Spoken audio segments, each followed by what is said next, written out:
பல வருஷமாவே கரப்ஷன், அதாவது ஊழல் அங்க பெரிய பிரச்சனையா இருக்கு. குறிப்பா இந்த கவர்மெண்ட் கொடுக்குற இந்த பப்ளிக் டெண்டர்ஸ் இருக்கு இல்லையா, அதாவது ரோடு போடுறது, பில்டிங் கட்டுறது மாதிரிப்பட்ட பெரிய ப்ராஜெக்ட் கான்ட்ராக்ட்ஸ், அதுல பெரிய அளவுல ஊழல் நடக்குதுன்னு நிறைய கம்ப்ளைண்ட்ஸ் இருக்கு. தெரிஞ்சவங்களுக்கு சாதகமா ரூல்ஸை மாத்துறது, லஞ்சம் வாங்கிட்டு தகுதி இல்லாதவங்களுக்கு கான்ட்ராக்ட் கொடுக்கறது, ப்ராஜெக்ட் செலவை ஏத்தி காட்டுறது, இந்த மாதிரி நிறைய தில்லுமுல்லு நடக்குது.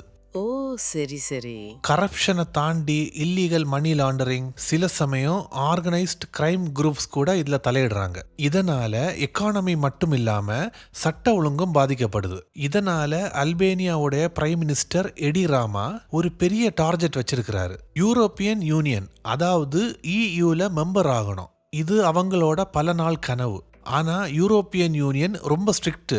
கரப்ஷன் இருக்கிற கண்ட்ரியை அவங்க மெம்பராக சேர்த்துக்க மாட்டாங்க. இவங்க லட்சியம் என்னன்னா 2030 யூரோப்பியன் யூனியன்ல சேர்ந்திருக்கணும். அந்த லட்சியத்தை நினைவாக்கத்தான் ஆர்டிஃபிஷியல் இன்டெலிஜென்ஸ் மினிஸ்டர் டிஎல்லாவை அறிமுகப்படுத்தி இருக்கிறாங்க.